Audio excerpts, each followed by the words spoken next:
See, now you're tuning in. It's the main free back again. Ripping LFC till the end, so go on tell a friend. If they rockin' red, they're a 10. Champions, we the best, we come again. Kop-ish clean up in every region. Elevation in every season. Cal chopping all the fast match, chopping real rap. And Drifty go on, tell them this is that, this is that. This is Kopish. This is Kopish. Reppin' Liverpool to the end. Champions, we the best, come again. This is that. This is Kop-ish. This is Kopish. The main free back up in your screen. Real ones know this the place to be. This is Kop-ish.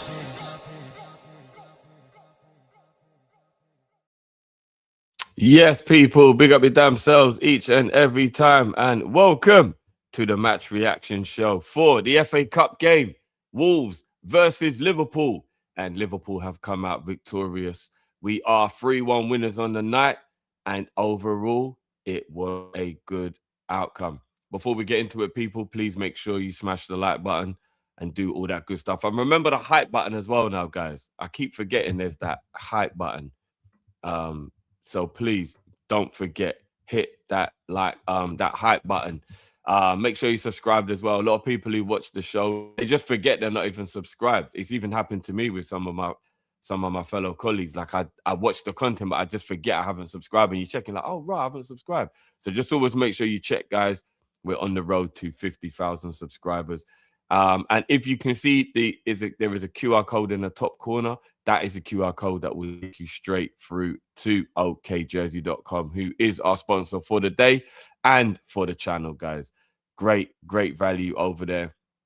With the World Cup coming up, you can go over there and get every shirt from every country. It doesn't matter where you're, what country you support, they will have a shirt for you guys. So make sure you get over there. If you use the code Kopish, you will get an extra 8% off, and you will let them know that you came through us, which will obviously help with our sponsor. So please make sure you don't forget to do that part. It's been a weird week. It has been a very weird week. And it's one of those ones where we just had to get through. We just had to, you know what I mean? We just had to get through. And in the end, I actually think we played all right. Obviously, we'll get into it properly when the boys join. But I think the first half was bad. Actually, the first half, we were better than Wolves, but we still weren't playing good football. So at halftime, it was frustrating. I don't think that we had any patterns. I don't think there was any kind of cohesion with the players. It just looked like get the ball to Rio. Rio was being elusive. Sometimes he was being a little bit like Cody-like by cutting back and passing back, but then sometimes he would take his man and he's very effective when he was doing it. Got some good crosses into the box. Had a great shot as well, and he was the only player who looked bright in the first half. If it wasn't for Rio, the first half would have had no positive parts to it at all. Rio was the only positive spark from the first half. Then we go into the second half, and then I think just in general, I think the majority of the team picked it up. I think in the second half, most of our players played quite well in the second half. Yeah, we weren't scintillating, we weren't amazing, but we know that isn't the problem. We're never going to go from being crap to being scintillating. That's not going to happen. So it was still progress to see how well we played in that second half comparative to the first half and how we've been playing recently. I don't really think Wolves did anything threatening pretty much for the whole second half. I think we did manage to maintain them and contain them. And then we managed to get the goals. We actually managed to get the goals. We'll obviously get into the goals when the guys come. We'll chop up each goal individually, but some good goals today. Some good goals today. Very disappointed in Soba right at the end. I'm not going to let it drag down the mood because it is annoying that we let in a goal and we didn't keep a clean sheet. Like, you just want to try and get in the habit now of keeping clean sheets. That's how you win games. That's how you win tournaments. That's how you win things. If you get in a habit of keeping clean sheets. And it was just another little bit of lackadaisicalness. He could have been tired maybe because he did have a very energetic game, Sobo. But he's tried to take a touch when really just either head it or just whack it out and regroup. But he's tried to control it, take a touch. He's missed it. It's bounced through. Individual mistake, not going to be too harsh on someone, but that is an individual mistake. And then Wang with a very good finish, and it ruins the clean sheet. I haven't seen Wang for ages. Trust him to come and score past Liverpool. The first game I've seen him play for ages. But yeah, I know it was really annoying, and I'm sure most of you agree with me that we don't want to be letting in goals for no reason, even if we're 3-0 up, and we need to get in the habit of keeping clean sheets. But let's not let it bring down the mood, because again, it was still a pretty comfortable win in the end. And that is all that matters, is that we went through. This is a cup competition, so it really doesn't matter how many goals you let in as long as you go through to the next round. Big up RT94. First of all, 55 months a member, you absolute legend. Big up your damn selves. And he's also said, or she, could be a she actually, apologies, because I'm seeing the pardon me, guys. I'm seeing the deep in. It could be a woman. Yes, apologies if you are a lady. Nice break from reality. Oh no, you are, because clearly that's why I've used the emoji. Apologies. Nice break from reality up the quarterfinal Reds. Yeah, big up RT94. Again, 55 months a member, you legend. Appreciate you, man. Big up, big up, big up. Yeah, yeah. So I'm just so used to saying bro. I'm just so used to saying bro. Yeah, my bad, my bad. People, we won the game, man. We won the game. And that's all that matters. That is all that matters. But how did you think we played in that second half, guys? How do you think we played in that second half? For me, I mean, again, I want to wait for the boys because I don't want to keep repeating myself. But second half, I think we played well. I definitely think we played well in the second half. Robbo, I think Robbo had a very good game in the second half. I'm trying to think. There wasn't really a bad performer in the second half, really. Maybe there were people who were playing a little bit better than others. But I definitely think majority of our players played well in the second half just then.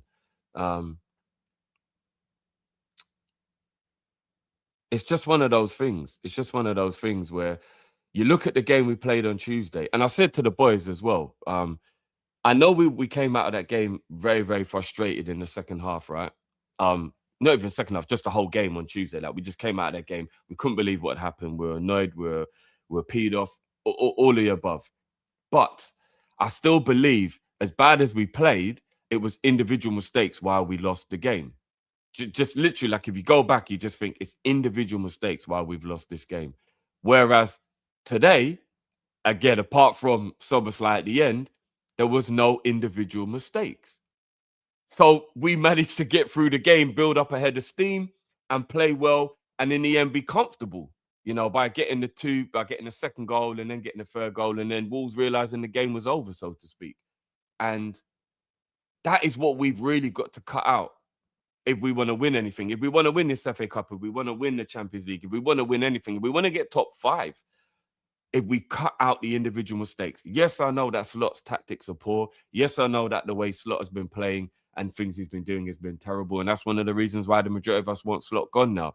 But even with that put to one side, we've still had a lot of individual players, regardless, not being able to use the manager as an excuse, either making individual mistakes or having poor individual performances. And if we can just eradicate that, even with Slot doing iffy things here and there, I still think we would raise our performances and we'd get better results by a good 20-30%. There's a lot of players in the squad who, again, I don't want to have a go at now because we won the game today. So I don't want to bring the mood down. Don't want to start pointing fingers at players and doing all that kind of stuff. But there are a lot of players who've been making individual mistakes that have been costing us, or just having poor performances and we're not being able to get the goals and get the wins.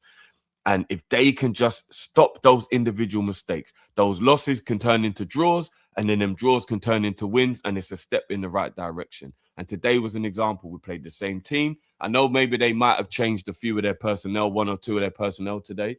But generally speaking, I think the majority of the people who played against us on Tuesday played today. Just maybe a few started instead of coming off the bench and vice versa. And look how much better we contained Wolves today. It could have something to do with the fact that maybe Slot, and again, I know people don't want to give him credit, but maybe Slot watched that game and thought, well, there's not much that Wolves can change or do differently because they are who they are. and he made adjustments to the way we play, which ended up benefiting us.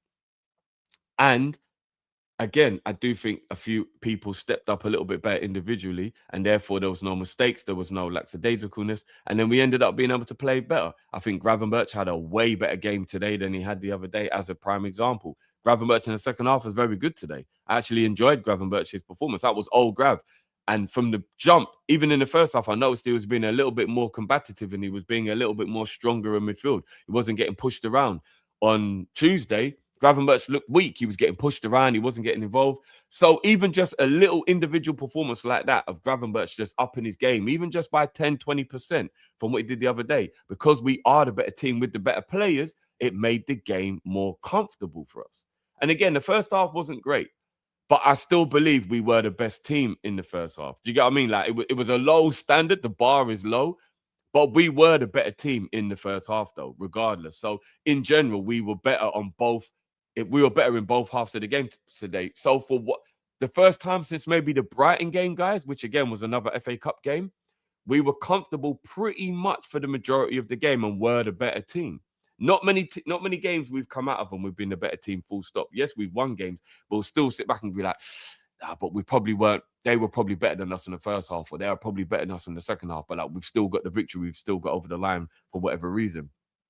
But the Brighton game and today, at least we were the better team for the game, like the majority of the game. You sit back and you go, no, deserved.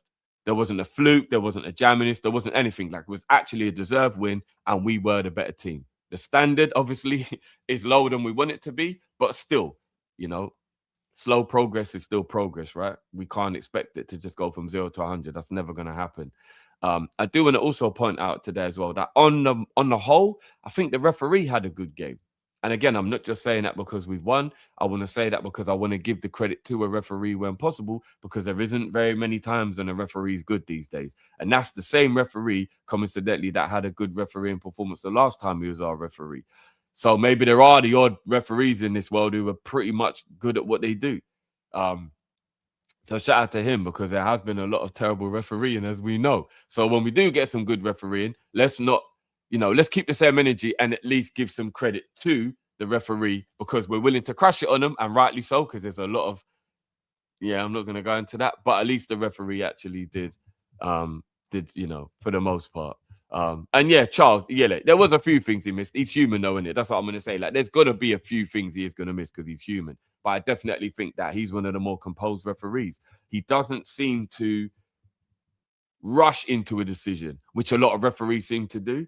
And that maybe is why he seems to make a few extra or better decisions than some of the others. That challenge on McAllister, Bruno, I get where you're coming from. We went back and forward on it during the watch-along, because it wasn't like he couldn't have booked the player. He did get the ball. I think it was Hwang. He did get the ball, but it was an aggressive follow-through, and that's what caught McAllister. So there was aggression in it. But again, he did get the ball first. It was a bit like, at first I thought he showed studs, but then I realized on the replay, it wasn't really to the point where you could penalize him for it. So yeah, in the end, I think it was his knee that was actually what made connection with McAllister. So yeah, if it was studs, then it would have been, he should have thingy. But no, in the end, it wasn't. Chef Wesley, big up your damn selves. 23 months a member. Absolutely appreciate you, my G. And guys, when it comes to the members, I'm actually going to do a members video for you lot very soon as well. I've got 2 as well. So by the end of the weekend, members will have some new videos as well. So big up to the members, man. Big up Shawnee says, Drift, why are you on Rio? I've noticed every time the boy plays, you are very nitpicky. No, not at all. I know we went back and forth with this during the watch along, bro. No, not at all. My issue, and I think maybe it might be the frustration I was having has probably been misconstrued, because I was getting frustrated at Cal and Matt not understanding what I was saying and making me have to keep repeating myself. That was more what was like frustrating, because it's like, guys, how can you not see what I'm saying? So that was more my frustration. I wasn't angry at Rio or anything like that. But I must admit, we have to keep the same energy, though. If we're going to be angry, keep passing the ball backwards and cutting inside, then if Rio's playing, yes, there's going to be way more grace for him because he's a youngster. He's not a favorite. He doesn't get to play as often. But Rio is a winger who we need to see do what he is good at, which is taking on his man. And I just felt like in the beginning, like the first, say, 25 minutes, it felt like he wasn't willing to take on his man. He wasn't going to the byline and he wasn't trying to take his man on. He'd almost wait sometimes for Wolves to get back in shape, to cut inside or to pass the ball back. And that's just what Cody does. Do you know what I mean? But then after about the first 20 minutes, then he started taking on his man. Then he started going byline. He started crossing the ball in. And then straight away, he was effective. And that's what I want. I just want him to do what he's great at. Because what's the point in him playing and doing what Gakpo does? That's why we get so angry at Gakpo. And overall, Rio was brilliant today. He was.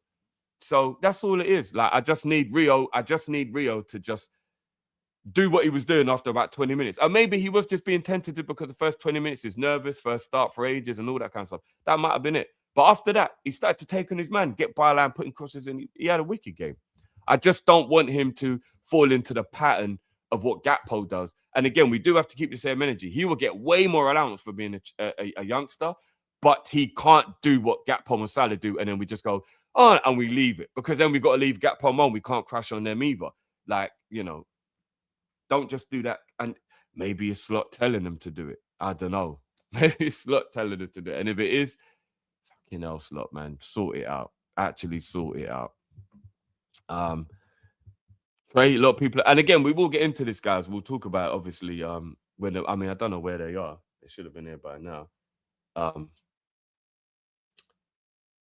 Because I do want to get into player ratings.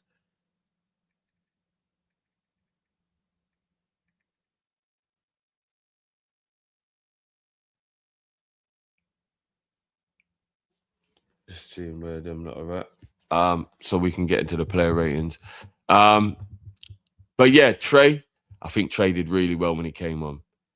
I like the fact that it says, it looks to me like Trey's just putting that little bit more muscle mass. He looks like he's growing into an adult body where he can handle physicality now.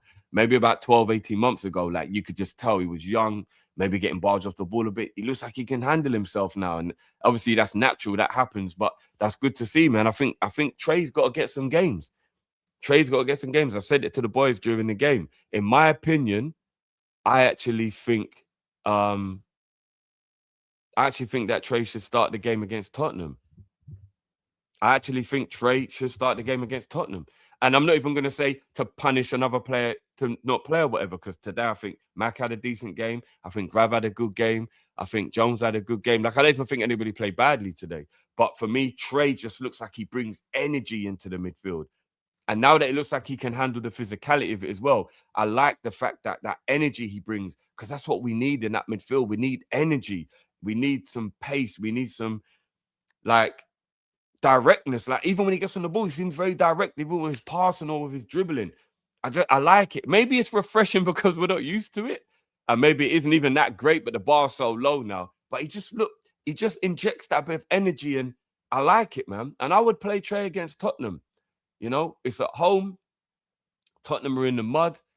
And if you're not going to play him in a game like that, you don't get a chance to play him. Do you know what I mean? Like, not taking them for granted. But if there's any team in the league at the moment that you're going to play that's like in the dirt and it will be good to play a player against, it is Tottenham. Now, I don't want that to be my famous last words, because obviously we don't beat Tottenham. If we don't beat Tottenham, oh my days. But that is a game I will start training. It really is. And then I'll give a break to one of the other three. And then maybe they can come off the bench or whatever. And if you're not willing to start him, Trey needs to start getting half an hours now. Not just 5 minutes or no game time at all. He needs to start getting half an hour. So if he's coming on, he needs to be coming on with enough time to actually feel his way into the game and feel like he took part in the game, and not like he's only played like 5 minutes. Do you get what I mean? So, and that goes for Rio as well, wholeheartedly. But Trey, we haven't really spoken about much. But I definitely believe that Trey is at that level now where he can come in now and he can influence games. He just looks so composed and comfortable for a youngster as well. I love it. I love it. So I definitely want to see Trey starting to get some more time. And I definitely want to see Rio start getting some time, some more time. But you know what? Let's just get into the player ratings, because I'm not going to lie. I don't know what these boys are doing. So I'm not going to keep you lot waiting any longer. Let's do it.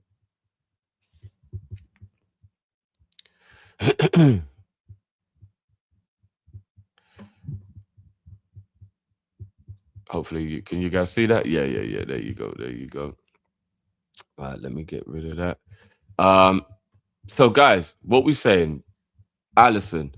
Again, a little bit disappointing that he didn't play Mamadaashvili today. Like I am a little bit confused on that one. I'm not really sure why he didn't want to play. I mean, I do get that he's thinking I want to put a strong team out because I can't lose this game because if we go out the FA Cup, then obviously I'm gonna get slandered, and all that kind of stuff. So I get Slot felt a little bit of pressure in that regard. But Mamadaashvili's a good goalkeeper. So like I don't actually see the point in not playing him in games like today. Like if we're not gonna play him in a game like this, then I don't know when he's really ever gonna get game time. You know? So Um, a, a couple of people are saying Ali should have done better with a goal. I don't know. I think that's being a little bit harsh, guys. It's a one-on-one. Huang with a good finish. He lifted the ball over Ali. I don't think we can blame Ali for the goal. I think that's being extremely harsh to blame Ali for the goal. Like a player scoring a one-on-one with Ali doesn't mean that Ali didn't have a good game or he should have done more. Do you get what I mean? Like Ali is still a human. The striker's always in command in that type of scenario. So I'm not going to mark him down for that. I think it was a good finish from Wang. I will probably go 7 for Ali. I think he had a good game. I think he caught things. He had a good punch when there was a little scramble at one point. He caught most things. He wasn't even under that much pressure, but I think he did all right with the things that he did. So I'm going to go 7 for Ali today. I think he was good. I think he had a good game. Next will be Joey at right back. What we saying, guys? I thought Joey had a good game at right back. Again, I think he did what he needed to do. No, sorry, Joey was a centre back, wasn't he? Sorry, bloody hell, it was Soboslai who played right back, or was it Jones? Like they kept changing at different points, in it. Sorry, yeah, was it Soboslai? Soboslai had a good game. A few times he frustrated, and then obviously he's made that mistake at the end, which has cost us the goal. And I think Soboslai had a good game today. What are we saying? 7.5 for Sobo? What we saying, people? What we think? Say a couple of 7s in there, 7.5, 7. Yeah, we'll go 7 for Sobo. I think Sobo was all right today, man. He had a good game. Where's Soboslai? There he is. Now we move on to Joey, guys. Now we move on to Joey.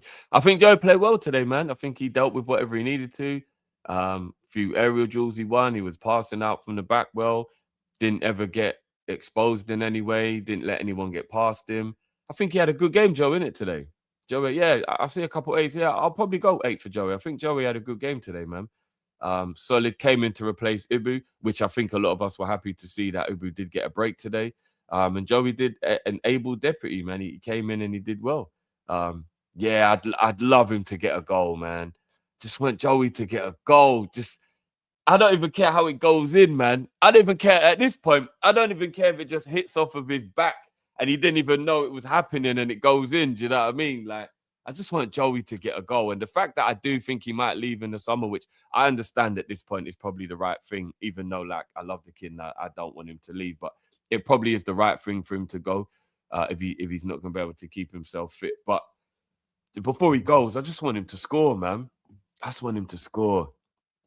I just want him to score, man. Save it for the final, Mantis. I hear you. What, like a header from a corner or like a power driver from the edge of the box or something, innit?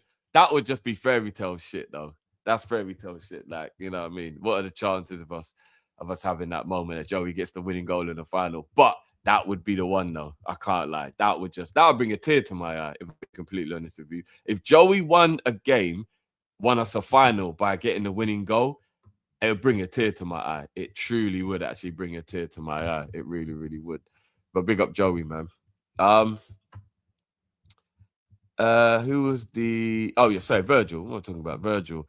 I thought Virgil had a decent game as well today, guys. What are we thinking about Virgil today? I think he dealt quite well with the fact that... Is it two...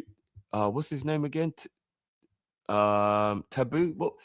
Apologies. What was the guys? Can you guys remember the name of the Taboo or something like that? The really tall forward that plays for Wolves. What's his name again? But you know what I'm talking about. He's a very strong and powerful Tulu. That's it. Big up Johnsky. Yeah, Tulu.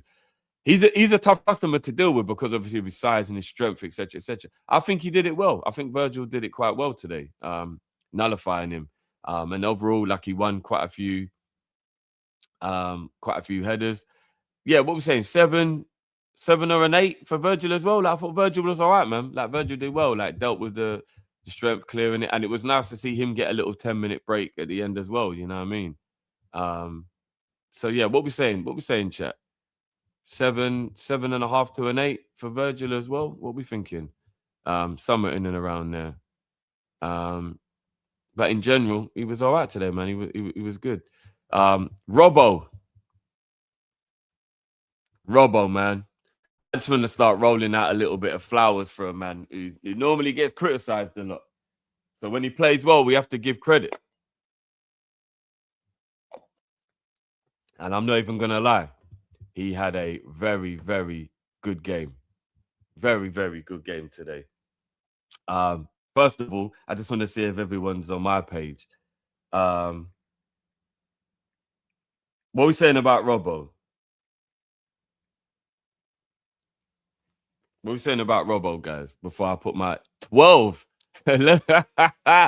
Look, I'm not going to lie. For me, I think Robbo is definitely contender for the man of the match. I know a lot of people will give it to Rio, and I'm not even mad at that because Rio was very good today. But that second half, first half, Robbo didn't do anything wrong. So even though the first half wasn't great, Robbo didn't do anything wrong, and he did a few overlaps, and he was helping out, and he was putting some crosses in the box. Defensively, he was solid. No one got past him, but nobody was great in the first half at all, right? But in that second half, Robbo was really, really good. He was overlapping. He was getting up and down. He was getting involved. He was strong. Nobody got past him. His positional sense was brilliant. And then the goal. The goal. What a strike. I thought Roberto Carlos was playing for half a second. I'm not even going to lie. Where did that come from? I didn't even know Robbo had his locker. Robbo, for the last however many years, had been one of Liverpool's worst finishers. And, man. And do you want to know what? This is so true as well. Big up Mantis for noticing this as well. He actually helped Rio through the game. There were times you could see him pointing, he actually did a very good senior job of helping Rio. That's very, very true. And it might have been one of the reasons why Slot played him as well. It might not have just been because he wanted Robbo to play, because it's obviously rotation. It might have also been because he's thinking, well, Kirkes is only 22 as well. That's a very young, very young thing, like left-hand side. So maybe that was one of the reasons why he also did want to play Robbo, because he was thinking that Robbo can help with that seniority. So that's actually, you know what I mean? That's a very good point, isn't it? So big up for raising that. But yeah, I think, I'm not going to lie to you. I'm not going to argue because I don't mind anybody who picks Rio, because Rio played well. But I do think that it's a little bit of the love of Rio and being happy to see him playing a part in the decision-making of thinking Rio was man of the match over Robbo, personally. Because I think Robbo's influence on the game in the end was more than Robbo. It was more than Rio. What I think Rio really helped the way we play and helped us to be more attacking and more dangerous today. Absolutely. The dynamism and whatnot. You can just tell. If he doesn't play the next game, I don't know what Slot's problem is. Like, I really don't know. I really don't know if he doesn't play Rio in the next game. Rio should be playing now until he starts playing poorly. So 100% he helps the way we play, and he changes the way we play and makes us way more unpredictable, which in football is a beautiful thing, because predictability means it's very easy to nullify, right? And then you become ineffective. And then in football terms, you just hit a what would we call it? A writer's block. You see it happen with us so many times where we just feel like we don't know what to do anymore. Like we get a footballer's version of writer's block where we're like, run out of ideas. Do you know what I mean? Rio allows that to not be the case. So I understand why people are very happy with Rio, and they understand that what Rio did today was definitely positive. I just don't think he had a better influence overall on the game than Robbo, though. I just think if you look at the way Robbo helped him through the game, and then the fact that Robbo got a goal and an assist, which at that point is what's kind of got us the victory. That is why I will say Robbo is my man of the match today. And I'm not gonna lie, I'm gonna give Robbo a 10 today. I just think he was brilliant. He really was. And it just feels nice for once to be able to actually give Robbo a high rating as well. Because it's been a long time. It's been a very long time since we've been able to give Robbo a high rating. I know he's got some good ratings. He hasn't been bad this season at all, Robbo, in fairness. But I don't remember the last time we were able to give him a 9 and a 10. Do you know what I mean? Like, it's been a long time. So it feels good, man. It feels like a nice throwback evening of Robbo getting a 10 and being right up there. And he was my man of the match today. I thought Robbo was excellent today, man. Definitely his best game this season, astonishing. Yeah, Robbo's best game this season for sure. For me, anyway. Definitely. Moving into midfield, Gravenberch. I thought Gravenberch had a good game today, guys. Again, first half, not so great. But again, as I said before, he was still showing more strength than he has done and stuff. But then in the second half, I thought Gravenberch was good. Nice, solid performance. Nothing special, nothing amazing, but just a nice, solid performance from Grav today. He was getting on the ball and using it better today. Very unfortunate that the situation with Jones, he was offside. That was a beautiful 1-2 with him and Jones that got the goal, but obviously it was offside. Jones was offside before the ball was played, but that was good invention from him there. And then I'm not going to lie, he should have had an assist with the... So it's not his fault we didn't get the goal because obviously Jones was just offside, but then he should have got an assist because how did Ibu miss that chance? I'm never going to be angry at a centre-back not scoring a goal because it's not their forte. It's not what they're on the pitch for, so to speak, especially not in a scenario like that. Maybe from corners, but not in a scenario like that. But Ibu, how did Ibu miss that? Like, oh my days. How did Ibu miss that? Like, I'm not even going to lie. It's like, what is going on? But it is what it is. We can smile it. I don't know if you guys saw after the game as well. Gravenberch was actually like having a bit of fun with him. Like when they're in the middle of the park, and he was like, "Well, he just got that was you know what I mean." Just basically like, "Bro, just put your foot for it." Do you know what I'm saying? So that's a crazy miss. I'm not gonna lie. That is at first we're thinking, oh, maybe the defender got a touch on it, but like, oh man, I see CLB saying that the pass was a little bit behind him.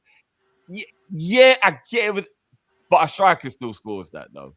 You know what I mean? A striker still scores that. Like that was is where for Gakpo to appear. That is that's savage. But I'm gonna go a 7 for Grav though. In general, I still think Grav had a good game today. So I'm gonna go 7 overall. Yeah, I'm going to go 7 for Grav. McAllister. What we saying, guys, about McAllister? Again, I thought McAllister was all right today. I thought McAllister had a good game. Nothing special, nothing amazing, but he was good. Still getting on the ball, passing.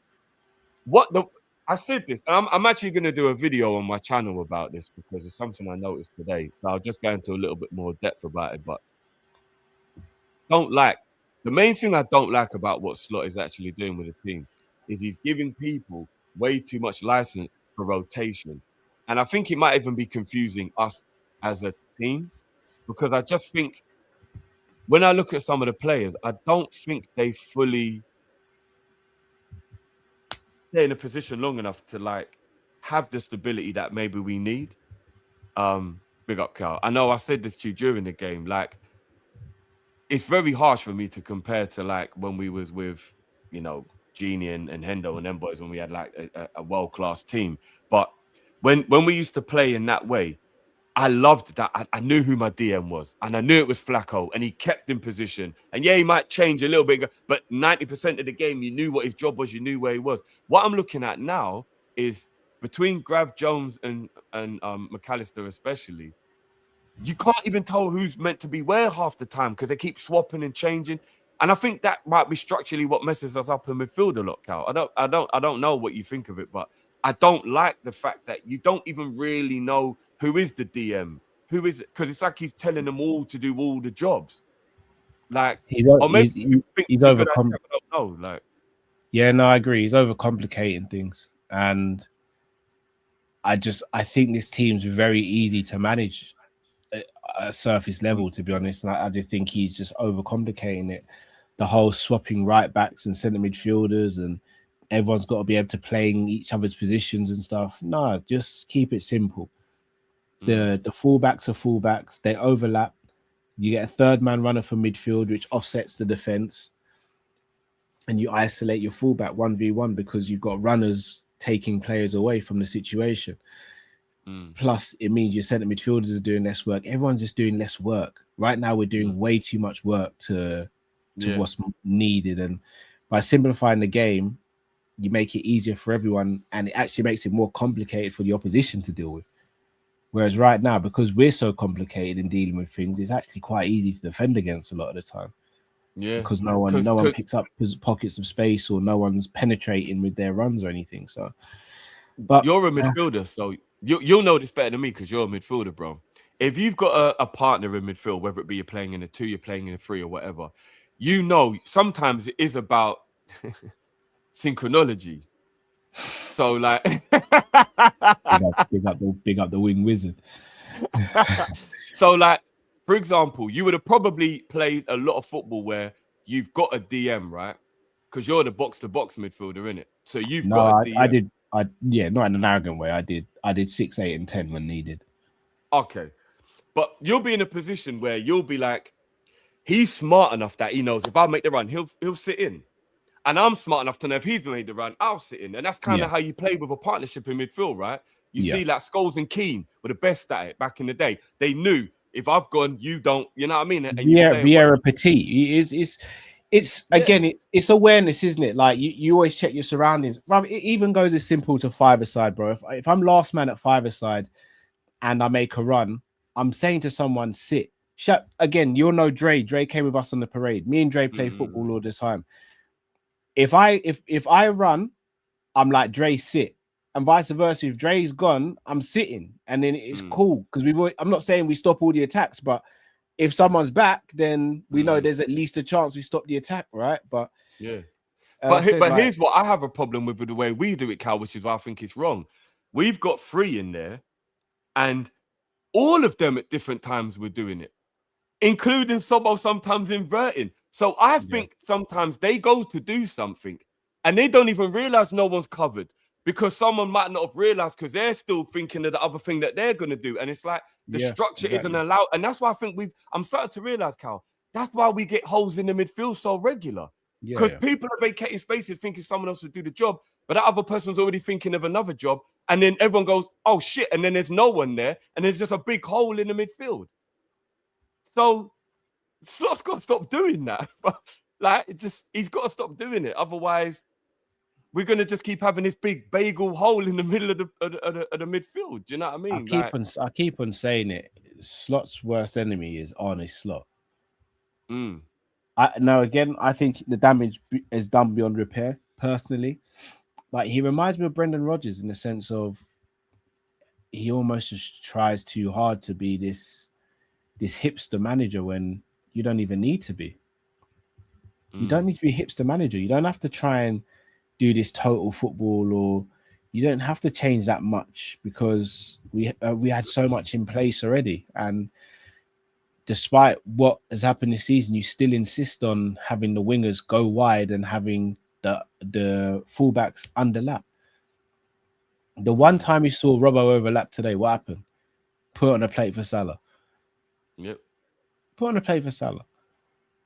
I don't get it, man. But hey, that's just that's the. I mean, and again, Slot's got to stop that, man. He really does, because that could be one of the keys to us just being better this season. Just give them a role, and and I don't even mind if he lets the 2 8s rotate, but just let the 6 be the DM. So there's always protection for the defense, man. Even shout out to Demo. Big up Demo. Been a while since I've seen you. Hope you're in the family world, bro. Why is Sobo and Jones swapping right back in centre midfield? Yeah. What's the purpose of that? There's 4 players doing weird rotations in the game. Like, what are we doing? No sense. Now there's a difference between if Sobo goes that Jones tucks in and just covers. Henderson did that for Trent all the time. Yeah. But I never saw Henderson and Trent swap positions on the pitch and Henderson go right back and Trent go centre midfield. Never saw it. Why? Because it complicates it. Because what happens if there's a half situation where who goes, who sits, and the winger's in? Yeah. Again, he overcomplicates it. He's just and you know another thing, Kyle. Maybe you'll disagree with me on this one. Maybe I'm just a simple guy when it comes to football, but I think too many jobs makes you worse at the game. Of course it does. If you tell someone to do, like, imagine 1 minute you're at D, you're at 10, then you're at 8, then you're at right back. Like, you've got to concentrate on too much shit. Yeah, do you know of what I mean? course it does. There's a reason why teams with a lot of the times the teams that win are the teams that have players in specialized players in positions. Yeah, like it's not like football isn't rocket science. Now, granted, winning is very difficult, but it's still not rocket science. Yeah. When we were at our best, Sadio Mane was the left winger, Salah was the right winger. Bobby was the glue. Fabinho was the holder. Genie and Hendo were the box to box. Trent and Robbo were the overlapping fullbacks, and Virgil and whoever his centre back partner would shore up at the back. Like it's not complicated. It really isn't. Yeah. Football's an easy game, complicated by people who think they're better than they are, isn't it? That's literally what it is. Even Pep Guardiola, bro, like as great as football he's played, I never saw him telling players, "Oh, you go in that position and you swap over it." Like, nah, in game that happens. Like, if I'm sometimes as a centre midfielder, you may go on a run down the wing and cross the ball in. That happens, but you're not going to see your centre midfielder just doing that constantly, attacking the fullback and crossing the ball in, because then you're leaving a hole in the midfield. But I know, man.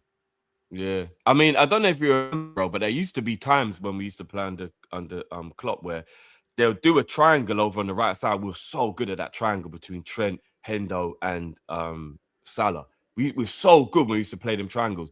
But Bobby would actually drop in sometimes for the space Henderson vacated from midfield. So, you know, Henderson and then Bobby would drop in to make sure that there was no gap in that bit where Rob, you know what I mean? Using your noggins in the odd moment, but then you wouldn't see Bobby in the 8 and then Hendo go up front for 5 minutes. Do you know what I'm saying? Like, you swap back when you get a chance. Do you know what I mean? Like, he's got to stop overcomplicating it, man, by making play multiple positions during the game. And like, it's so jarring, man. So jarring.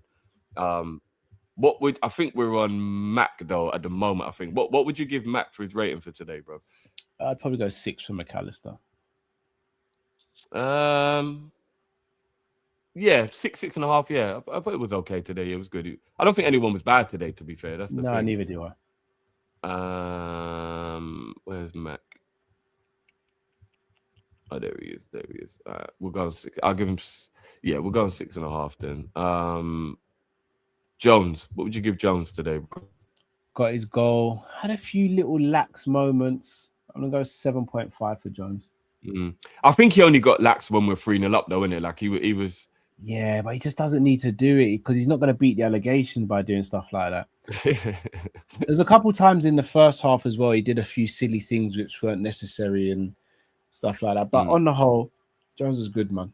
Yeah, I know it was unfortunate it was offside, but I love this little 1-2 with Grav as well. Yeah, that little link up when Grav got the goal. That's Jones's type of football, isn't it? He loves that. It's Jones's type of football. I'm not gonna lie, the goal was. I mean, maybe Johnson could have been better in goal, but that's Wolves' problem. Lovely play from Curtis cutting inside after the great work from Salah. Bang, bottom corner, lovely finish on the left foot. 7. I'm tempted to give him an 8 because he scored. I'm tempted to give him an 8. He got an assist as well. Which assist? People are saying it's assist for Salah. No, Robbo got the assist for Salah.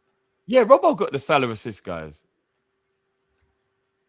Hold up. Yeah. So the other goal was his goal. So he can't get an assist for his own. No, he got the assist for Robbo. Oh, was he the put? Oh, okay. Oh, wait. Robbo was just a bit of magic. We're doing that. I know. Just do it. Just give him the assist. Fair enough. I can't fight the Curtis Jones fan. Demo's in the chat. I'm not looking for beef today. Bro. I would have given him an 8 anyway, even without the assist. But technically it's an assist, so you got to bump him up at half. Yeah. I hear it. I got 8. Yeah, Jones is good, man. Plus, I just don't want to beef with Demo Dre either. I don't need that smoke in my life, so I'm good with an 8. Yeah. Good. And Salah. What are we saying about Moulton, bro? Oh, it's Hassan watching. Yeah, a lot of people have been hitting me up saying that Hassan was going mad today with the Salah stuff again. Have I got to watch back the episode? Was it crazy? Yeah. I'm gonna go 7 for Mo.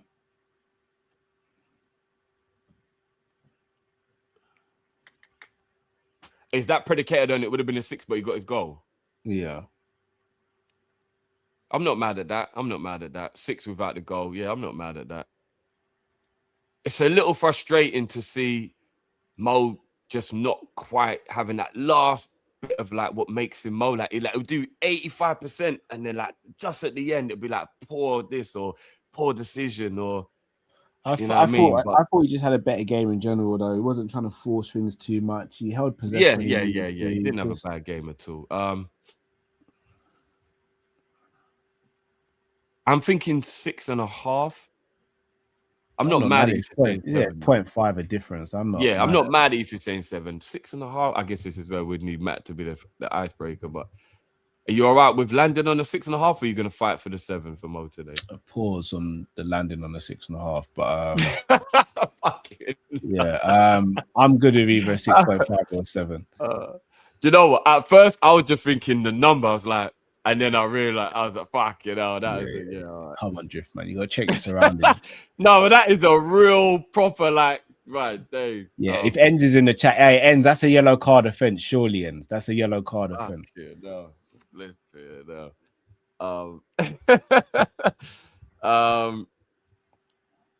Rio, let's go to the other side. Rio, bro. We haven't got Rio on the board, unfortunately. 9. Yeah, I'm not mad at that. I'll pretend to put him in. Yeah, I'm not mad at it. I like the fact I said to the people before the first 20 minutes, I think he could have took on his fullback a little bit more, but then after that he grew into the game. And I said to the people, he's got to play, Cal, right, in the Galatasaray game. I knew Hassan would be here. I just I'm gonna go watch back the episode, Hassan, because I need to know the context. I don't know any context of what happened, bro. So I need to go. Context is if I say anything bad about Salah, the Hassan's gonna want to punch me up. Oh, okay. Fair enough. He's still mad at us though, saying 6.5 when he was involved in 2 goals. What 2 goals is he involved in? Do you know what? To be fair, no, you know what? Maybe we should give him a 7 because it was actually some very good wide play that set up Jones for Jones's goal, isn't it? Remember, he was the one who isolated the fullback, then he took on 2-3 players. What rating did you give Virgil? Virgil got a 7.5. Okay, I wouldn't have gone that high for Virgil today, personally. Oh, was it? I thought Virgil was good today. What, you didn't think Virgil was good, no?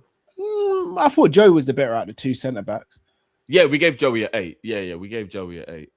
I'd have probably... So I gave Salah a 7. I'd have gone 6.5 Virgil today.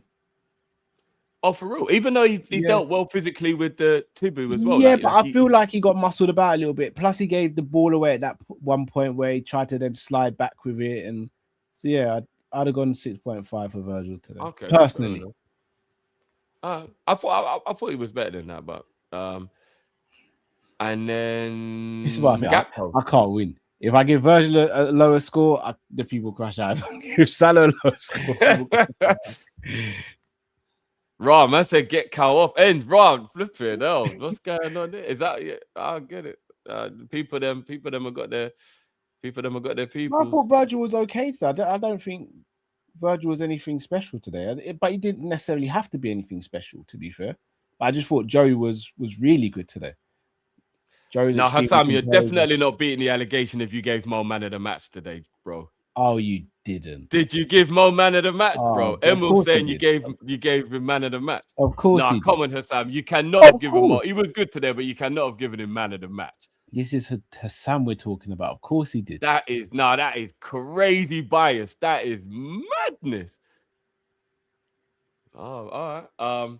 You know what, bro? Can I go first on Cody? Because I think that like today we saw that maybe we do just have to put Cody up front if we are going to play him. Definitely not over Ekatika, obviously, is it?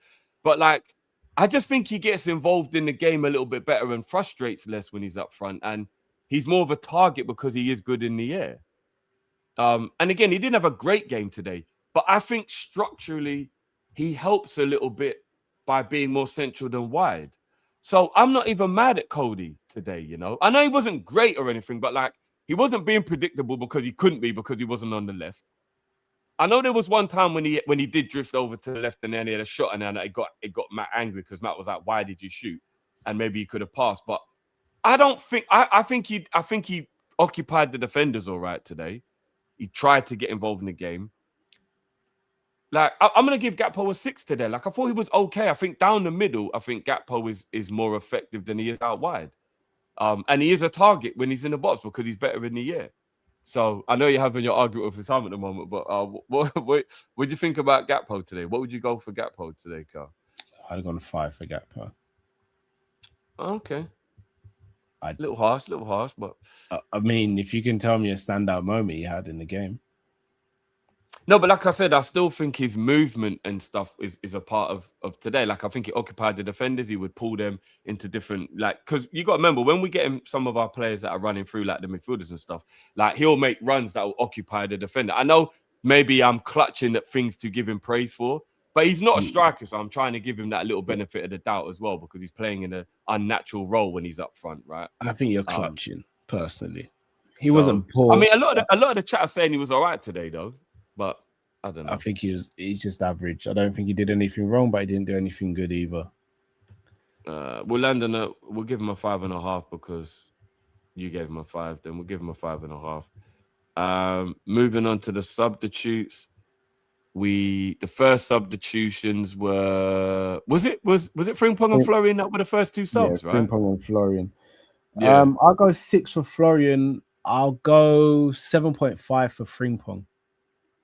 Yeah, Frimpong made a good impact on the game, didn't he? The problem with Frimpong, I'll leave it. No, end product. It is end product. That is the problem with Frimpong. It's the end product. You know, when he's making the run, you feel like you're watching a winger. And then when you see him do the cross or the shot, you go, nah, he's a wing back. That's what it is with Frimpong, isn't it? Yeah, he's just not he's just not technically very sound. And I think it shows in those moments. But I love Frimpong, though, because he's always got energy. He's always got a right attitude. He's always willing to take on his player. And he always gives 100% effort. So I'm never going to sit here and crash out on Frimpong, I don't think. But he does lack that technical quality that I think your top quality right backs have. Like, if you put Hakimi in that situation that he's in those 2 times there, I think that the results different.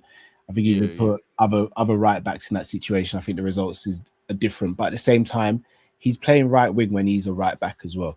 But because he's a right back and he's so quick and nimble and athletic, he does also get into those positions a lot. So he does need to manage those situations again. Yeah, Cal, here's what I would say. Yeah, because I would like him to change just that one spam move he does with the. Like when he just stands a player up and then tries to take it on the outside. Because he's got more to his game than that. He actually has got more to his game than that. So he doesn't need to just rely on one thing. Cal. Like 9.5 times out of 10, he gets past the man. That's why. Do you know what I mean? Yeah. The thing that frustrates me a little I'm just happy he's back, man, and hopefully we can keep him fit from now to the end of the season. I'm gonna revert back to that game against Arsenal where we didn't have a striker and he was head and shoulders the best outlet we had on that day and was one of the reasons why we're able to keep Arsenal on their toes. And we should have won the game, really. You know what I mean? We hit the crossbar, whatever. Like, we were the better team on that day. Even by just a little bit, I think we were better. And I remember how effective he was. And if you think about that game without him, we aren't able to do that. So as much as he does frustrate me with his end product, I don't mind being frustrated with his end product if he continues to be that outlet and that threat. I don't know if that sounds like a contradiction, but I prefer that we have that option of a threat, even if it's frustrating with his end product. Because it's better to have it than to not have it. I agree, but that Arsenal game would have been different had he had an end product as well, though. if he had a forward as well, though, if we'd have had some strikers in the box, it might have been a bit easier. No, I hear that, but he actually got into positions where he could have scored as well in that game. Yeah. So, but again, why am I'm not going to crash out on Frimpong because, in my opinion, he's a right wing back / right back who's being asked to play as a right winger. So, I'm not expecting much from Trent if he's playing right wing. I'm not expecting much from Hakeem if he's playing right wing. So, why should I have this high expectation of Frimpong playing right wing? I don't think it's fair on him. Yeah. And what I think it would be better for him to learn how to do, and if I was his coach and if I was Slot, this is what I'll be trying to do. Don't cross the ball. I wouldn't tell him this because I don't think he's got a very good cross. I'd tell him to start utilizing the way Pep used to utilize Sane and Sterling, where get as close to the byline as you can, and everyone else cut back. Bro, everyone else pay attention. Get in a position where he can pick you out. Well, we scored so many goals if we did that. He did that. What game was it? He did that when Gravenberch got the opening goal. It was this season where he beat about 3 players, got to the byline, cut it back, and Grav scored the opening goal. Can't remember what game it was, but he's got that in his locker. He's got that in his locker. Yeah, because the cutback is a lot more of what he's capable of doing than the cross. Do you know what I mean? But in order for the cutback to work, though, you have to rely on the other players to have their intelligence on where to be. Grav in that moment was the third man runner. So again, it can't just be Gakpo in the box or Ekitike in the box because defender's going to cut out. You need a third or fourth man runner for midfield in order for that to work. So that's not all on him either. McAllister crashing the box late and getting, and you know what I mean, and getting the cutback. But what I'm saying is he can do that all day, but you need the rest of the team to be on board with that as well. Yeah, and that's why I would coach it into training sessions. That's what I'm saying. I'd actually train them on learning where to be because he's going to get there. So make sure you position yourself here, drag a defender here. Do you know what I mean? Yeah. And I can actually envision a good link up with him and Isak, you know. We can get them both fitting in the team because Isak's movement is very intelligent. I can imagine him peeling off at the back post and the cutback comes from him, you know what I mean? And you know that reverse bang into the opposite corner. I can imagine a couple of times we see that from Isak. So hopefully, whoever the manager is starts to learn how to utilize that element of Frimpong's game. But I agree with you on the scores as well. I'll go 7.5 and a 6 as well for them too. I agree with that. I don't think we've... Oh, yeah, we do have Frimpong. We do. So, yeah, I agree with that. And then... Where's Florian? Florian just couldn't quite get his game going today, innit? He just couldn't quite get his game going. Yeah, no. Florian didn't. I'll go 6 for Florian. Had a couple of good moments, but on the whole, yeah, we're just on the outskirts of the game. The other substitutions were... Morrison came on last, but let's just have a quick talk about him because obviously he's not on the board. I thought he looked quite sprightly for a youngster coming into the team for the first time, to be honest. He did. Again, the problem I have with that, again, I watch youth football. He's so much better from the right-hand side. So he was kind of, not that he was set up to fail, but he wasn't set up to succeed because he came on in a 4-4-2 as a striker and was playing on the left-hand side of the two. That's just not his game. So there was no way we were going to see anything out of him that's normal to his game. Like he's a good footballer, Morrison, and he's been lighting up the under-21s and been doing really well for the under-21s. It's. Well, you know what? As a striker, maybe I'm defending him a little bit here, but we see when you're playing in the 4-4-2 and you're a striker, Carl. I don't actually think it's a bad thing to be on the left side as a left footer. Or right side as the right foot. He's not a striker though, Drew. Oh, you just mean he shouldn't have put him in that position as no, he's not a striker, he's a winger. He's a right winger. So I thought you meant because of him being left-footed, it was awkward him being over in that. No, but he's not a striker. Yeah, he's not a striker. Plus, also him being on that side is going to be awkward for him because he'd be used to. I don't know, but because you get to finish with that across the goalie finish when you're on, and that's a good way to finish. Yeah, for me, I like being on the right side as a right foot striker. A lot of players don't really perfect that technique like back in the day. It's only really Rafinha who plays on the strong side and will lash it across goal like that. Everyone else likes to cut inside and then have more of the goal to aim for. Because you have to when you shoot across goal. Popular these days, man. No, I hear it, but it's because it gives you more of the goal to shoot at. Because when you're on the left hand side and you're left-footed, shout out to Bass. Bell was a genius at that as well. When you're left-footed, you have such a small area to actually hit of the goal. So it makes it a much more difficult finish. Where if you cut in, you can go far post, you can go near post. It opens the goal up. So Do you know the only reason the only thing I don't like about that, like thinking about like if I was playing, is if I don't have space to cut, then I'm on my weak foot and I'm less effective. Do you get what I mean? I know what you're saying. That wrapped finish is a very difficult finish, and only strikers really learn how to do that. But it's such money. So that's why I prefer being on the right side, because I get to have that wrap finish. Or I can just tuck it near post. Whereas if I'm in that position, but I'm on my weak foot, I haven't got the confidence for the finish. Do you get what I mean? Like, it's much harder. I think we see Mo suffer from that a lot when he gets in that area, because he's on his right foot. He tries to do the outside of the left foot because he ain't got the confidence in his right foot. Yeah, you know what I mean? I'll be real. From a defensive standpoint, though, it's probably easier to defend a player going down the wing than it is a player who can cut inside or go down the wing. Yeah, I guess that can. I mean, it's a tough one, but he did well though, innit, in his little cameo. I don't think we should really judge him because I think he only got like 8 minutes. I think. Yeah, I just wish he came on in his preferred position, because I think he would have got some joy, man. But he looked promising. He looked like he wasn't phased by it mentally, which is good. And then the other two that came on was Trey and Ibu. Yeah, Ibu's missed, man. Bloody hell. Yeah, I'm never gonna crash on a centre back, but like Ibu, man.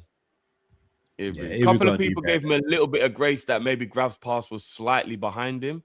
That made it a little bit, but like we've got to say, Ibu just missed, right? Like we can't blame Grav for the pass. Yeah, Ibu got to finish that. Ibu will know that as well. Ibu's not silly. Ibu will know that as well. It's just it will go under the radar because we won the game and he's a centre back, so no one ain't gonna crash out on Ibu. But he should have scored. Yeah.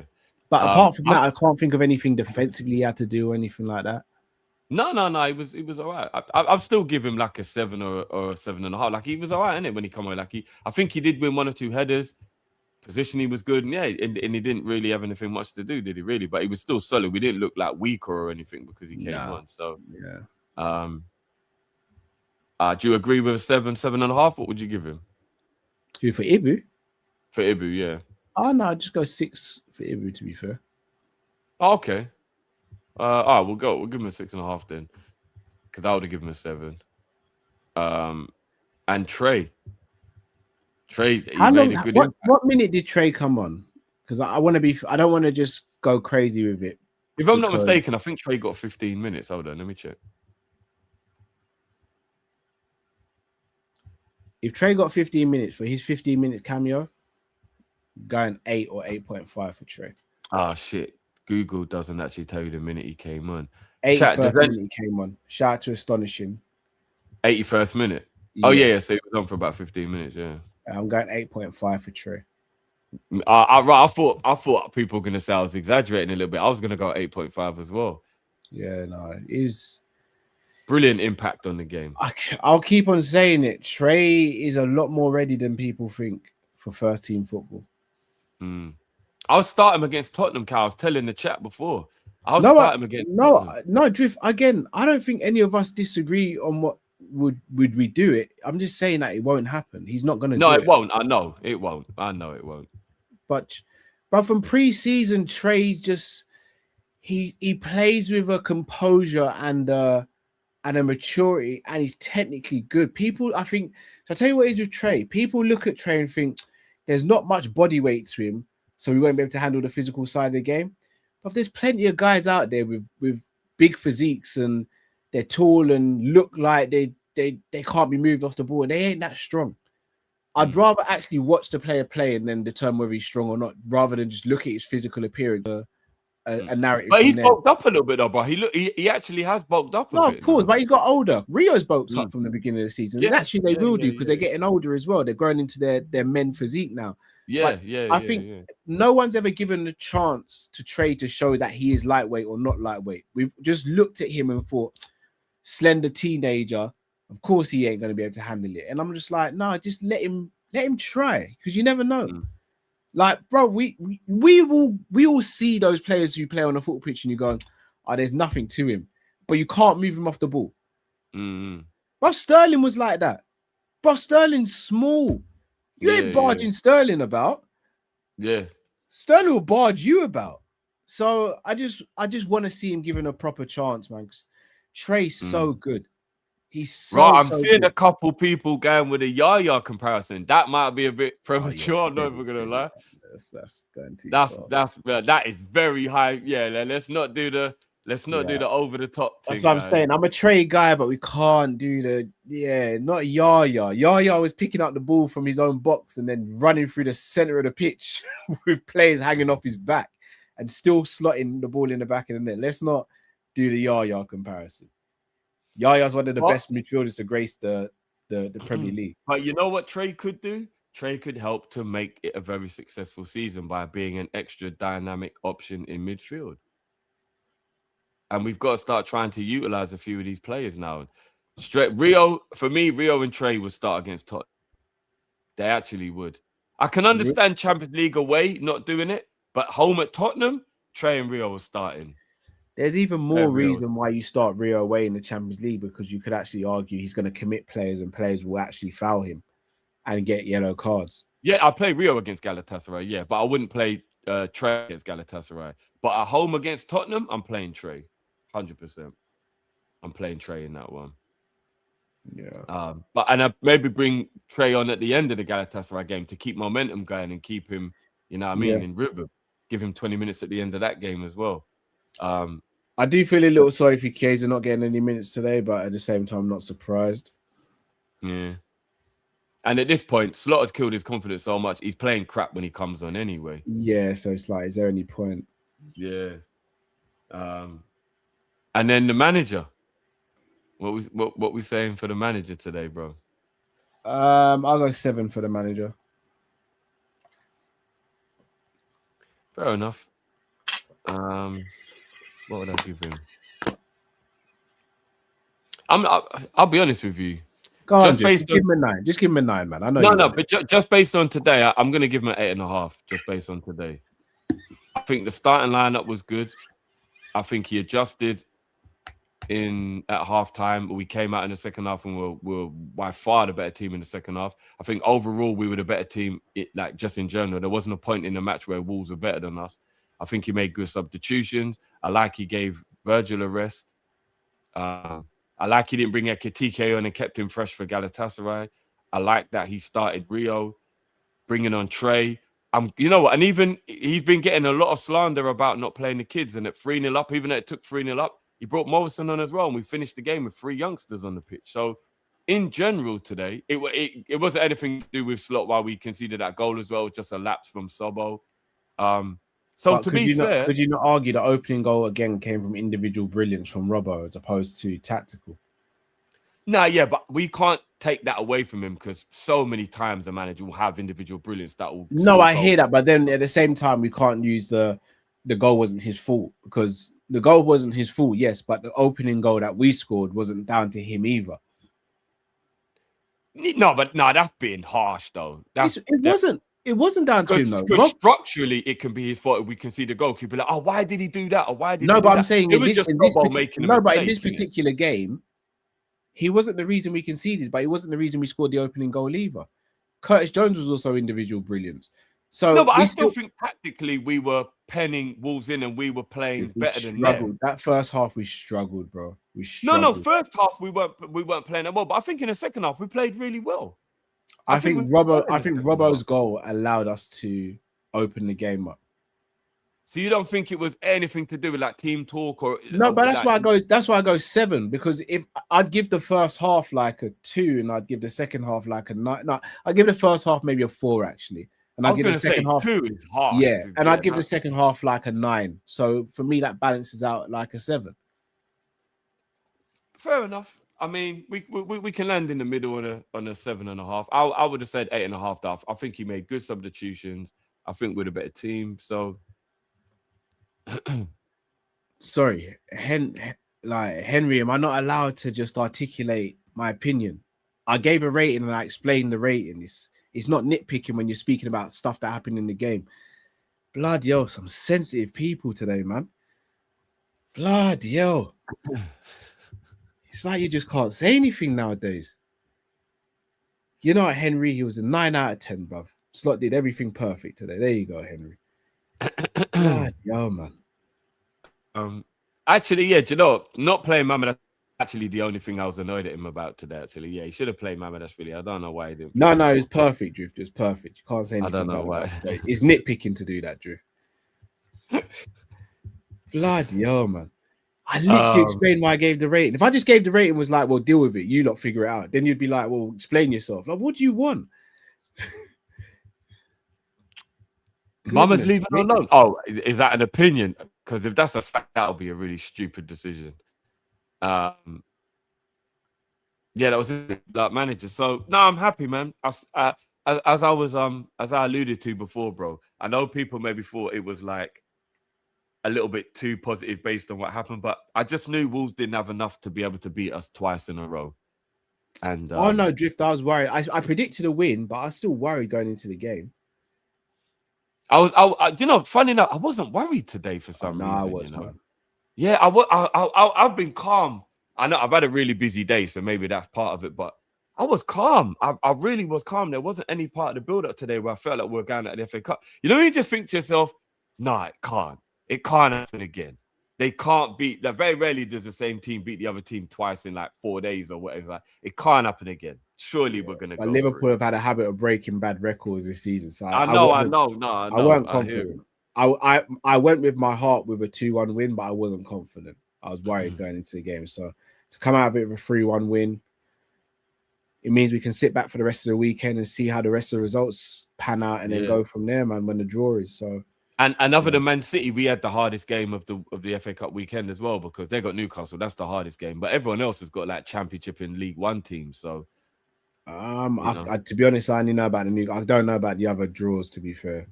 Yeah, I'll just give you a rundown quickly now. So the rest of the games for the FA Cup this weekend are as stands.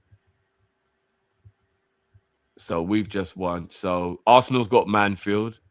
Yeah, absolutely shocking. Chelsea's got Wrexham, absolutely shocking. Sunderland's got Port Vale, again, another blow. Oh, no, sorry, West Ham, Brentford, Fulham, Southampton. Fulham should beat Southampton at home. Southampton ain't the team they used to be. Yeah, but I would probably say West Ham, Brentford, that's a barnstorm, actually. That's the Premiership clash. That's a big clash there as well. And then Leeds, Norwich. So Leeds should beat Norwich, you know what I mean? Newcastle City. That's the biggest game of the weekend. Yes, we had the third most difficult tie this weekend. So yeah.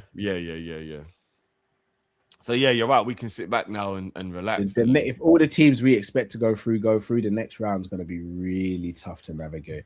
Yeah, based on an assumption, the quarterfinal is going to be Arsenal, City, Sunderland, Brentford, Leeds, Fulham, Chelsea. Yeah, tough quarterfinal. That's not easy. That's not easy. Tough quarterfinal there. Tough quarterfinal. Let's get through these supers before we get out of here. Big up Les. Says, yo, Driz, your boys are making pick me. Join them, old dad. Am I right to be confused there, or have I completely missed something? I'm not. I don't know what. Sorry, Les, I'm so confused, but I don't know if it's to do with what we're talking about earlier. Apologies, bro. Just let me know in the chat what you meant, so that I can get where you're coming from, bro. And big up for 50 more months a member as well, G. Big up yourself, Les. Again, Cali man, 44 months a member. Big up your damn self. Yeah. Drift, can you advise me on sizes on OK jersey? Yeah, so guys, if you're gonna get the fitted shirts, you know, like because there's two versions. If you're gonna get this version, which is what do they call this again, Cal? The player version. Yeah. The player version. Then size up one if you're gonna get the player version. If you're gonna get the fan version, you can just get whatever size you are. So because this one's a lot more fitted, it's more thingy. So yeah, just size up one if you're gonna get the player version, bro. Get your size if you're getting the fan version. But big up Kelly, man. Big up Charlie. Rio is going to be a baller, but man, Nyoni is so underrated. He just does nothing wrong. He needs more minutes. Would play him against Spurs. Oh, there you go. In 3 years' time, Rio and Trey will be top players for us. Yeah, I agree with that. I agree with that. As long as we make sure we utilize them and don't let them go out on loan or whatever. 2.0, big up yourself, bro. Rio has the South American flair. Bulk up a little in the summer, and he's getting 10 to 15 Premier League goals next season. Best LFC player at one-on-ones at the moment. Needs more minutes. Yeah, I would definitely say he's got a bulk up like how Trey seems to, because I think Rio does get barged off the ball a bit easier than Trey does. So if he can just get a little bit more bulk to him. Shawnee says Frank, Rijkaard, Nyoni. Right, this is what we're doing now, guys. We got Yaya and Rijkaard, Cal. That is what people are giving man the comparison with, you know. We got to calm down a little, guys. We got to calm down a little. Big up Max, who says, end of the season, what position are we and any cups? Well, I'm just going to go full positive mode. Call me delusional, Carl. I'm going to say we finish 4th. We win the FA Cup. I don't think we win any trophies. And I think we finish 5th or 6th. Yikes. I'm going 4th. I hope I'm wrong. I hope we finish 3rd. And I hope we win the FA Cup and Champions League. As I said, I'm not very confident in Liverpool at the moment. Yeah, and I'm gonna have to see how we play against Galatasaray before I start thinking about the Champions League. I'm gonna literally need to see how we play against them. Big up Skip to the Lou. 32 months as well. Big up yourself, G. Says big up bros. Speaking on Kimbo from earlier, bad man. What did you guys have a conversation? No, we just briefly mentioned him. Oh, okay. I saw a clip the other day of Michael J. White teaching him how to punch or something. Yeah. Like that. That's an old clip. Big up, Henry. No. No hard feelings, Henry, bro. Very old. Michael J. White. But a lot of people sleep on Michael J. White, man. Michael J. White. Like, in real life, he's a proper martial artist. Like, he'd tear a lot of people up. Thing, like. Yeah, he'd tear a lot of people up. He really would. If he actually went pro, I know he's old now, but if he went pro, how far do you think he could have gone in terms of his skill set? It's always difficult to say because he did practice different disciplines, but MMA, you've got to train mixed martial arts to be a very good mixed martial arts. You can't just stick to one discipline or else you'll just get found out. And a lot of that would have come down to his wrestling. If his wrestling defense was good, then his striking obviously would have been great and all that stuff. So I think he could have been good. He had the mindset to accomplish it as well. So yeah, it'd have been fun. Yeah. I like him as a character. Like I like him as a person. He seems to have his head screwed on, man. Yeah, he's a proper cool guy. I like him, man. And AJ knows ball. Big up yourself, G. Says big up Kopish. Missed the game. Hope all is well. You know what? I can actually say, AJ, you can watch this game back. Start the second half, and you'll actually enjoy. I'm just gonna say second half. You can skip. Yeah, start the second half, bro. You actually would enjoy it. So yeah, watch back the second half, bro. It was a good second half. Man, it's agreeing with you. Like he probably wouldn't get into the UFC, but what was his main thing? Was it kickboxing or Thai? But like, what was his actual main? Oh, okay, karate. No, I think his acting is all right as well. Like, I think he deliberately does these like independent movies where like it's never really going to be about the acting. Yeah, like you can be a great actor in those type of movies and it can't really shine through because it's all about the directing and all that stuff as well. But but yeah, that's it. That's all the supers. We're through though, Cal, man. That's all that mattered, man. Through to the quarterfinal of the FA Cup, bro. That's all that matters, man. That's all that matters, man. If we're sitting here in 2 weeks' time and we're in the quarterfinals of the Champions League and we're in the quarterfinals of the FA Cup, the way the season's been so far, that's a win, bro. Do you know what I mean? Because absolutely, you could have never envisioned it before. So absolutely, no complaint. Big up Charlie again. It says, I truly believe we start looking good when Isak returns and we win the Champions League. Liverpool versus Barcelona final. You never walk alone. I would take that final all day long if you gave it to me right now. I'm not expecting anything from Isak between now and the end of the season. I'm just not coming back from a broken leg without. I hear that part. Somebody earlier on in the chat said he's already running though. Yeah, he will be. But it's that running's not the issue. Remember, it's running and turning and taking impact and. But hopefully that means we will have him back in April, though, if he's already running in the first week of March. Oh, I expect to see him back. Yeah, that's what I'm saying. I expect to see him back in April. But I didn't think we were going to see him at all. Like, I didn't think we was going to see him, bro. I really didn't. No, so. The worry I have is we're going to expect him to just be Isak when he comes back, and he's not.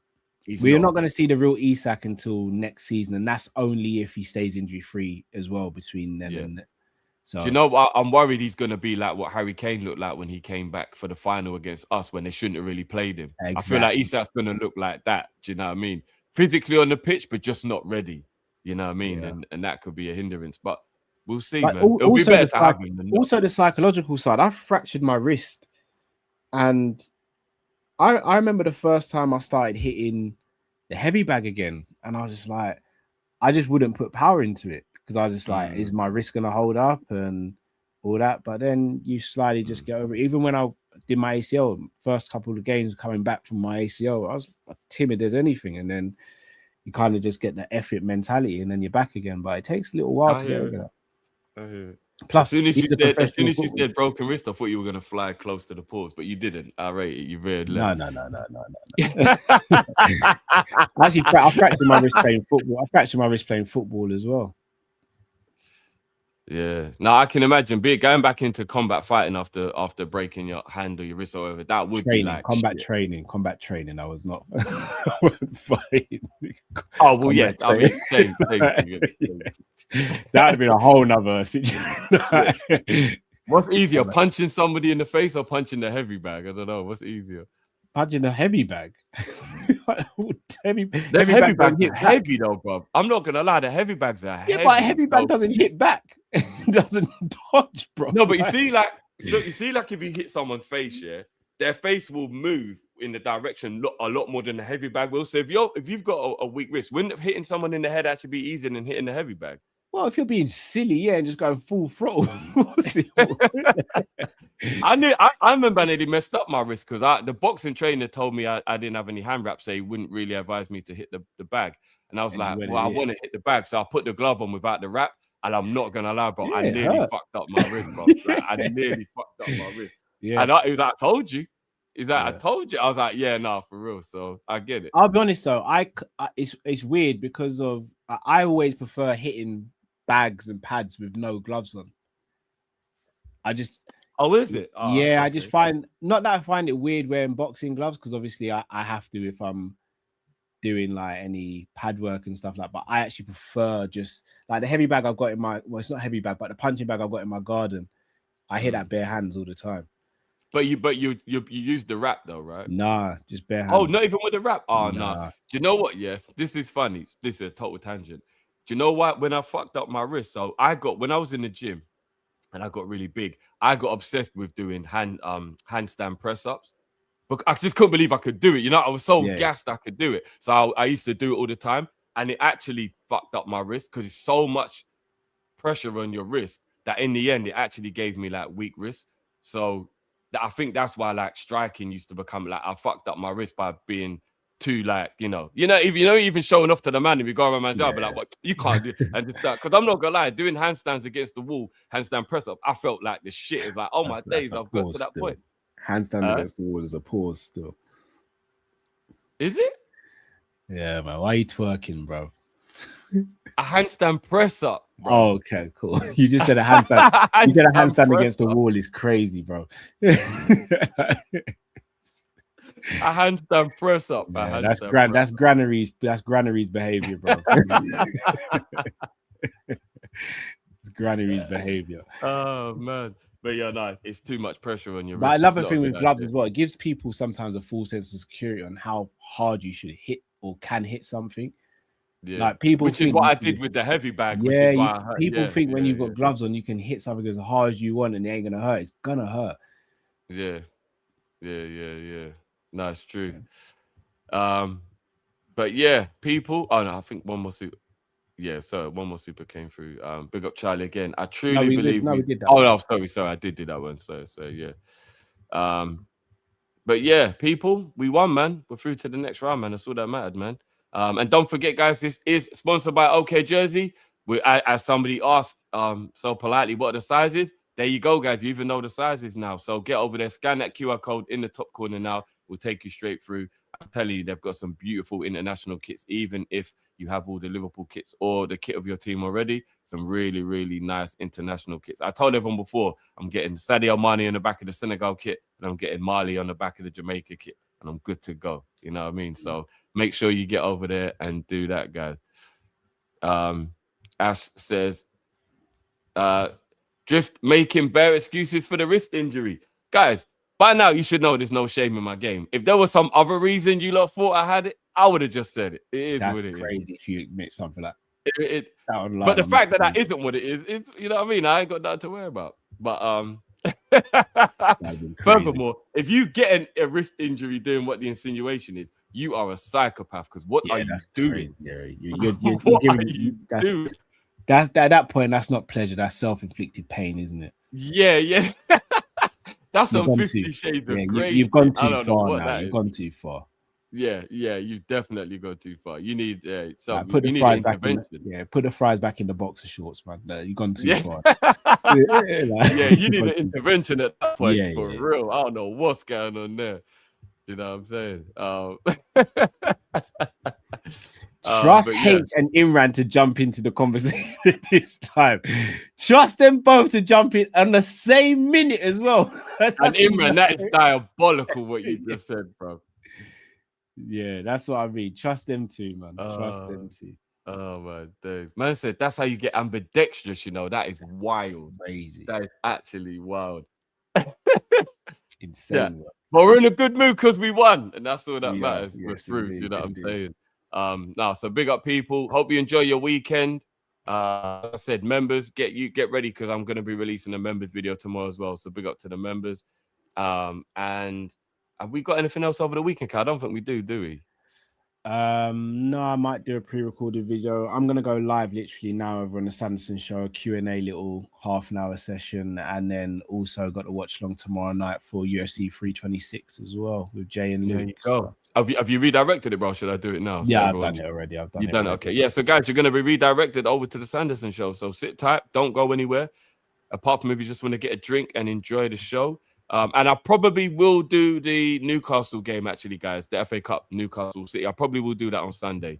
So stay tuned. Hopefully, you are already subscribed to my Big Up channel, so you know you'll get the notification. I probably will do that game as well. So yeah, guys, join me on Sunday for City versus Newcastle, or Newcastle versus City, should I say? So yeah, flat out Sunday, bro. Sunday, come and join me on Sunday for the Man City game, and we can enjoy it now because we're through. We can actually enjoy that game now because we are through. So yeah, big up with damn self. I might be physically out of it, but we'll see. No. I think it's at 8 in the evening, bro. You'll be all right by then. On a Sunday. Yes, oh no, shit, it's tomorrow. So you know what? I thought the City game was on Sunday. My bad. Why did I think the City game was on Sunday? Good job. I checked. I would have missed that. Oh, okay. Tomorrow might be a little bit more difficult for me to do the game then, but I'll try and move things around.